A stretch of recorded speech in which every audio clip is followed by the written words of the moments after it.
Donc voilà, hein, comme vous dites, hein, une opposition de style, un gaucher qui a une poignée droite pour tirer, donc Kazuyasu Minobe, et un grand droitier avec une poignée crosse, Yanori, le Suisse, qui va tirer donc à droite de la piste pour ce match.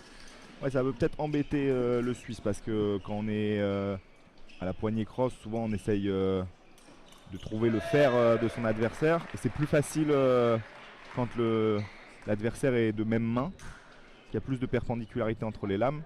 Là, en fait, ça va être plus facile pour le japonais d'éviter l'épée du Suisse. Ouais, on pense hein, peut-être que le japonais va pouvoir travailler sur l'extérieur de Voilà. la cible du Suisse. En fait, c'est ça, le japonais, on va voir, il va mettre sa pointe assez loin pour obliger le Suisse à élargir ses recherches de fer. Et à la fin, ça va se finir par des choses très simples, coup droit à l'épaule. En fait, il veut le piéger sur la distance. Donc c'est le japonais hein, là qui va dans le terrain du Suisse. Le Suisse pour l'instant qui accepte ce pressing. Et la touche double hein, pour lancer ce match.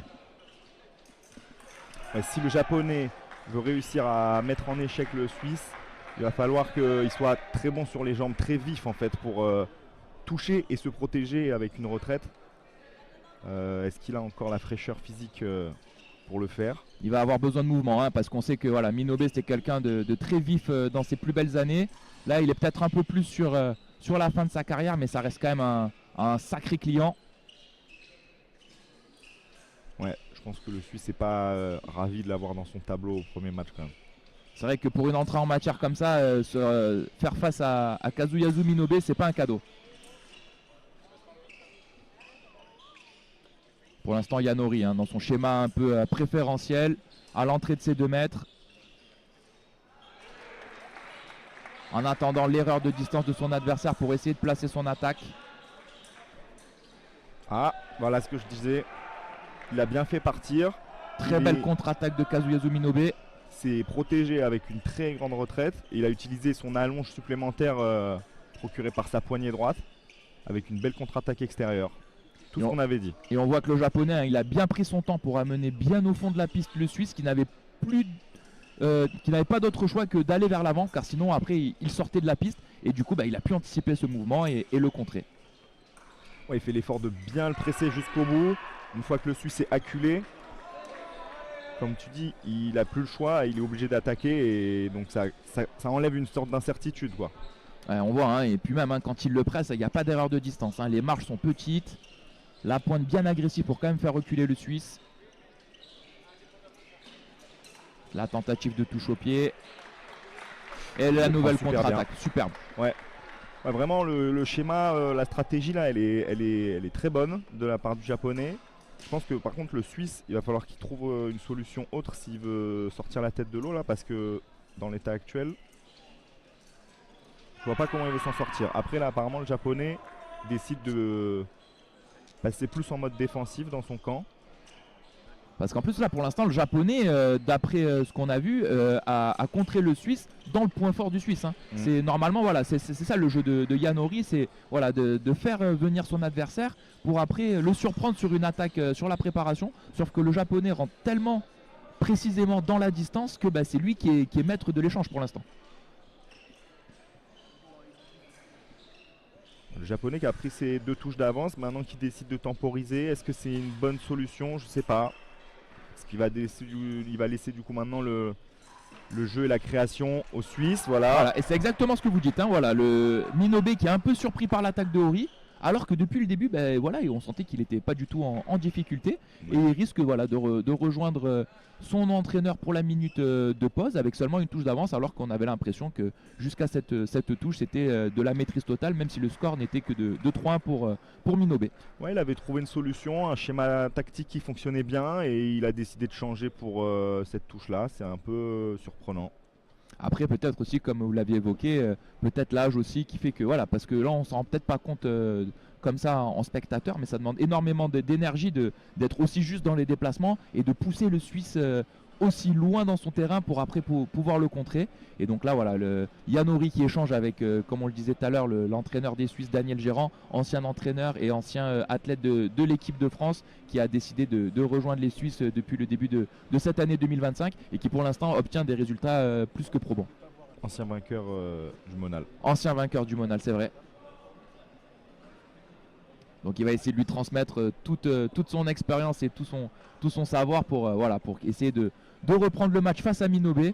Et Minobe peut-être essayer de peut-être voir ce petit changement qui a eu lieu sur la dernière touche et essayer de rectifier ça le plus vite possible pour reprendre peut-être le large au score. Il a l'air détendu, le japonais, il rigole. Souriant avec son entraîneur.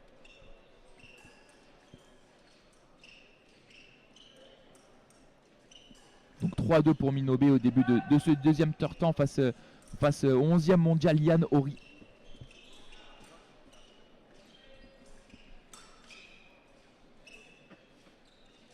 Si j'étais le Suisse, j'irais essayer de refaire ce qui a fonctionné sur la dernière. Après, est-ce que le japonais il va être de cet avis et est-ce qu'il va laisser ça se produire? On n'a pas l'impression. D'ailleurs, on l'a vu, franchement, sur le aller, là, on sent que les deux tireurs ont essayé de marcher un peu fort vers son adversaire pour gagner cette bataille du terrain. Et voilà, l'attaque directe du Suisse. Voilà, le japonais qui a refusé de reculer et le Suisse qui en a profité. Ouais, ils sont chacun rendu compte qu'ils sont allés mettre les touches quand ils étaient dans le terrain de l'adversaire, parce que c'est là où ils sont ils maîtrisent le plus la distance.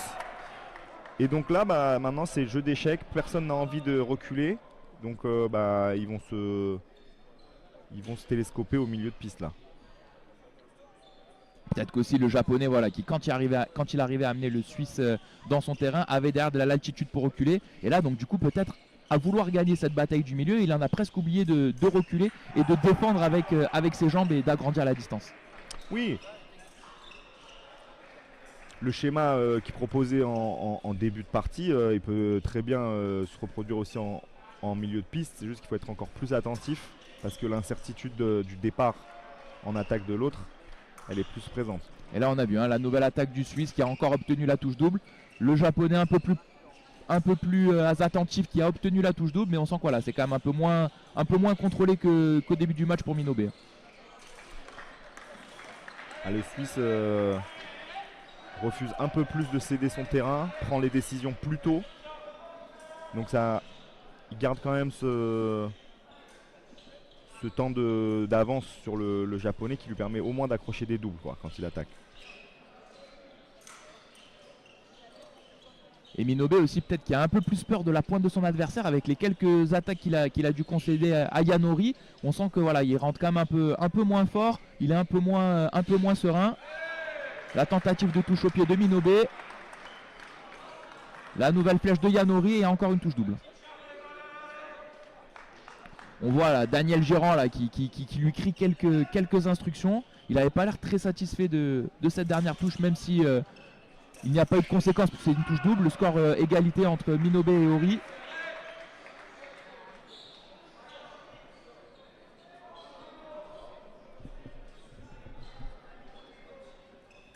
Voilà, toujours cette bataille en milieu de piste. Nouvelle touche double. On sent que là, il n'y a plus personne qui a envie de faire des efforts au niveau des jambes. Donc on se rencontre au milieu de piste. On essaye de mettre la pointe le plus vite sur la cible. Et voilà, là c'est le japonais peut-être qui déclenche un peu tôt. Et la belle défensive de Yanori. Il a plus pensé à se protéger qu'à aller toucher. Il a trouvé personne sur son chemin et il a ouvert toutes les portes. Yanori qui prend la tête et une petite remontrance de l'arbitre envers Daniel Gérand qui, on le sait, vit les matchs très intensément dans le box des entraîneurs. Je le trouve plus intense sur ses réactions en tant qu'entraîneur que quand il était tireur. La contre-attaque du japonais, celle-là elle peut lui faire du bien à Minobe, cette contre-attaque en milieu de piste. Il a retrouvé un peu sa distance. Une attaque aussi peut-être un peu précipitée de Yanori. Ouais, c'est ça. Il a bien sanctionné une erreur, peut-être la jeunesse. Petite erreur d'inattention. Le japonais, lui, il prend tout ce qu'on lui donne là. Peut-être qu'aussi cette attaque de Yanori un peu tôt, peut-être ça montre aussi une certaine confiance. Mais là le japonais qui enchaîne bien et qui reprend la tête dans ce match. il prend le match à son compte là. C'est lui qui décide du tempo, des actions. Et on sent que le Suisse, il suit plus. Voilà le Japonais qui rate la cible, donc il prend la touche. Yanori qui égalise dans ce match. Pour l'instant très serré entre Kazuyasu Minobe et Yanori. 8 partout. On pouvait s'attendre à un match comme ça, un match serré entre deux profils assez différents, mais deux tireurs de très très haut niveau.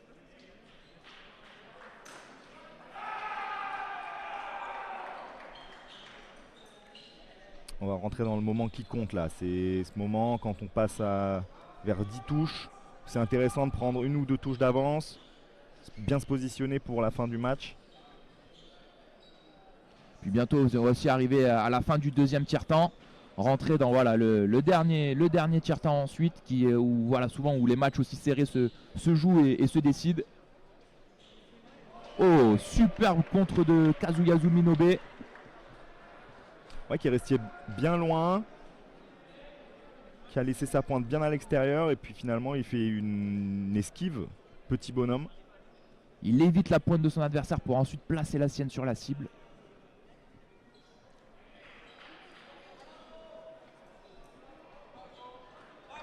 Ah, ils vont en rester là. Voilà, on a vu les deux tireurs qui regardaient le chrono sur l'appareil pour voir combien de temps il restait avant la fin du deuxième tiers-temps. On va pas prendre de risques, on va se laisser un peu plus de temps pour préparer une touche. Vu comment elle coûte cher dans ce match qui est pour l'instant à couteau tiré, ben voilà, on va attendre, on va aller prendre conseil auprès des coachs et après voilà, mettre en place peut-être ce qu'on a décidé sur cette troisième période. Finalement l'écart reste le même sur ce relais et il y a 6 égales. Le japonais Kazuyasu Minobe toujours en tête d'une touche. Pareil, on voit aussi là, lors de cette minute le japonais très décontracté. Le français Daniel Gérand de son côté qui essaye de faire passer ses consignes par les gestes et par l'attitude.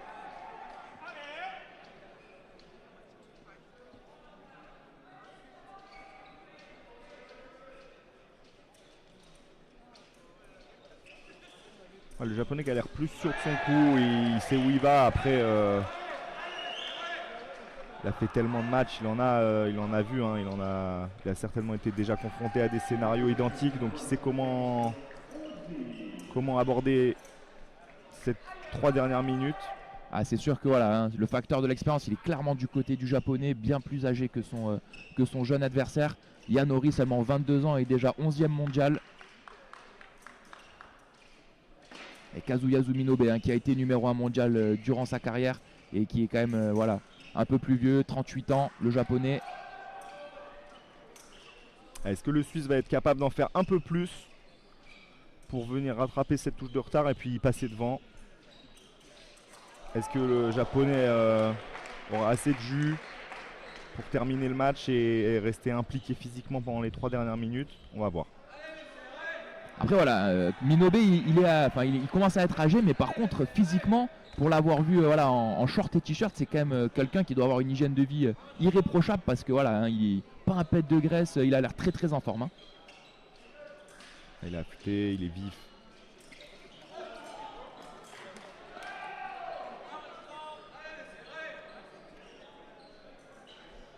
Sorte de phase d'observation, mais qui va plutôt à l'avantage du japonais. Voilà, on sent que voilà, là pour l'instant c'est peut-être l'enjeu là qui prend le pas sur le jeu. Je pense qu'on va avoir le droit à une non-combatte. Donc voilà, 1 minute sans touche. Les deux tireurs sont avertis. Et toujours 9-8 pour le japonais. Pour l'instant le chrono avec cette touche d'avance est favorable à Kazuyasu Minobe. Voilà, si on arrive à la fin des 2 minutes au chronomètre, celui qui est devant au score qui gagne le match, même s'ils n'ont pas atteint le score de 15.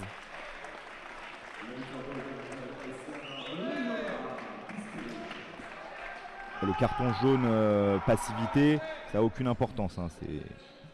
C'est un avertissement pour les tireurs. Juste voilà, essayer de prendre un peu plus de risques, essayer de créer un peu plus de jeu.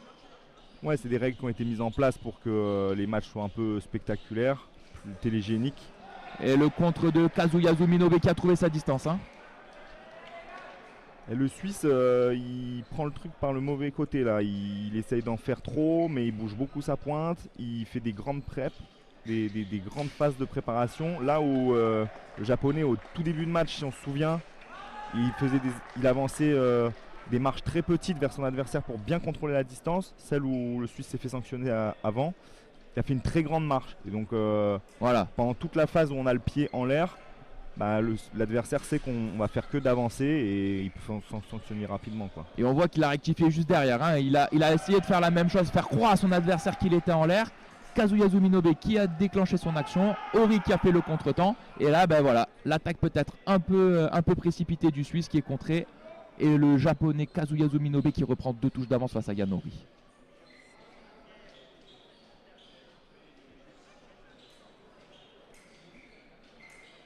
Le Suisse qui en fait pas assez au niveau du rythme pour bousculer et pour dérégler le Japonais qui est bien dans son schéma, bien dans son fauteuil.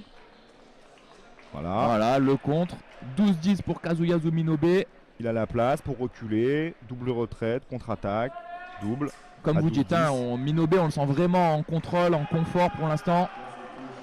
Ouais, le Suisse il devrait utiliser la jeunesse, la fougue là, pour essayer de déstabiliser avec le rythme le Japonais, mais pour l'instant il trouve pas ses marques. Il va falloir faire vite là parce qu'il reste 55 secondes. 55 secondes, 2 touches de retard pour Yanori. On sent qu'il veut plus le pousser là déjà. Voilà. Il se fait sanctionner. La distance. Le Suisse un peu trop près de son adversaire qui le sanctionne immédiatement. Et Kazuyasu Minobe a 2 touches de la victoire sur ce premier tour face à Yanori. 44 secondes en plus. Hein. Le Yanori va devoir prendre plus de risques. Ouais, il est acculé par le score, par le temps. C'est pas une situation agréable là, dans laquelle il est. On sait que c'est possible, mais voilà, c'est vraiment pas confortable.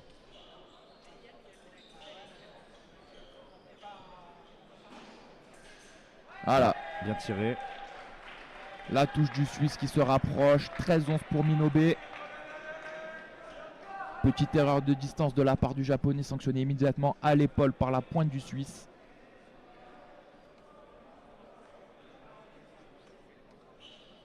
Là, le Suisse, il a plus envie d'essayer d'attraper le fer de l'adversaire pour toucher en se protégeant. Du coup, il est plus large. Donc ça donne finalement encore du temps au Japonais pour se protéger. Il est moins vite sur la cible. Donc là, ça fait des doubles. Nouvelle touche double. Maintenant, Ori, il a plus le droit à l'erreur. Hein. La prochaine touche du Japonais, et voilà, c'est terminé.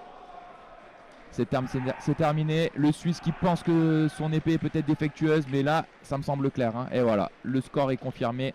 La victoire de Kazuyasu Minobe à ce premier tour. Il sort le 11e mondial et rejoint le deuxième tour. Match très très solide hein, de la part de Kazuyasu Minobe. Hein. On l'a senti stable, calme et sûr de ses choix. Ouais, tactiquement, il a mis en place une super stratégie.